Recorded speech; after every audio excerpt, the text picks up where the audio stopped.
What's going on, guys, and welcome back to part 5 of my journey to Mission Impossible Dead Reckoning Part 1.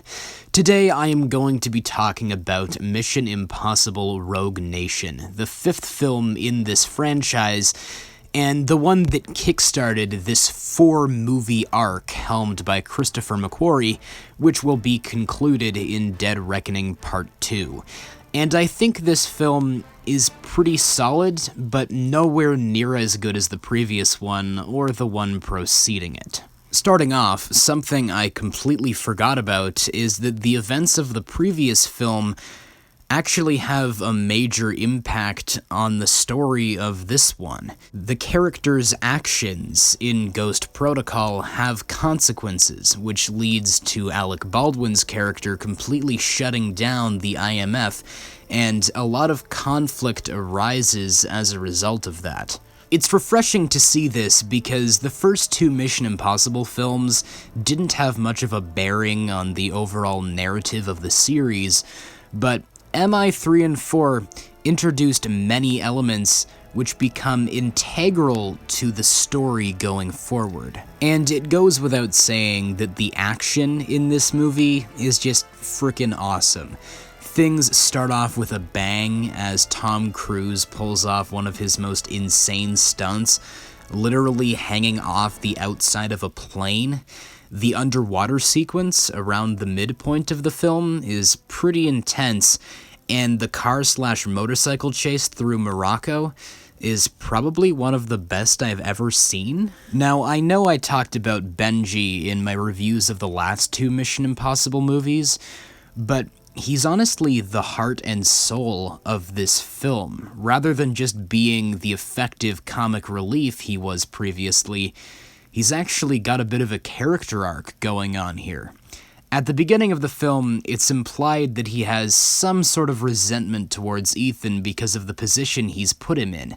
But despite that, he still goes along on this mission out of a sense of duty and loyalty as Ethan's friend, which makes it all the more suspenseful once the bad guys kidnap him towards the end, and Ethan must negotiate with the villain to let him go. Speaking of the villain, Solomon Lane, he works effectively as an evil foil to Ethan Hunt, and you get the idea that he is a legitimate threat that needs to be stopped, leading to some satisfying dramatic irony when Ethan and his team are finally able to take him down at the end of the film. The only real problem with his character is that he isn't in the movie that much, but I do understand that was most likely an intentional choice so that his rivalry with Ethan could be built up going into the next film. And I already mentioned this in my review of Ghost Protocol, but why is Jeremy Renner in this movie? His whole character arc in the previous film was regretting his failure to protect Ethan Hunt and his wife, and letting go of his guilt once Ethan revealed to him that his wife survived. So in this one, he's just kind of hanging out doing generic CIA stuff with Alec Baldwin, which is made all the more strange by the fact that he completely disappears by the beginning of the next film. Although, to be fair, they were smart enough to mix up the character dynamics, and teaming him up with Ving Rhames does make for some fun interactions. This film also introduces another mainstay character of the series, Rebecca Ferguson's Ilsa Faust, and she's a pretty good character. Unlike most of the women in this franchise, she isn't treated solely as an object Ethan has to fight for. She has her own goals and motivations as a character, most of which make sense. She is sexualized, though, to a rather disturbing extent, which I am obviously not a big fan of, but thankfully they do away with a lot of that in Fallout. So, Ilsa makes sense. Ethan, not so much. He just kind of decides that he likes Ilsa, despite knowing basically nothing about her. In the most obvious betrayal of all time, she turns on them, and he seems so broken up about it, but I'm just like, dude, You didn't even know her. Why did you trust her so much? And I'm not even sure how to describe it, but this film's pacing is weird.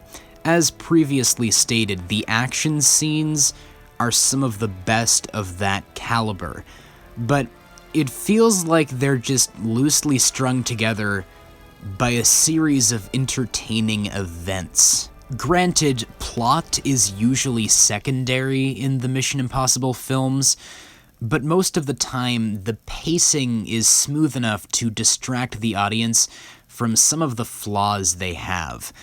But this film doesn't have the same infectious energy of Ghost Protocol, or the strong underlying plot of Fallout, so it just kind of feels like a black sheep sandwiched between two better movies. At the end of the day, Rogue Nation is a very entertaining film and a solid addition to this franchise, but it mostly feels like it's just laying the groundwork for the next film. Elements that this film introduces, like the relationship between Ethan and Ilsa, as well as the rivalry between Ethan and Solomon Lane, are much more interesting in Fallout, which I cannot wait to talk about next month, at which point we will have arrived at Dead Reckoning Part 1. But you guys let me know, what are your thoughts on Mission Impossible Rogue Nation? Do you agree with me? Do you disagree with me? Just whatever your thoughts are. Please let me know them all in the comments below. And of course, as always, I hope you guys have a great day. Take care,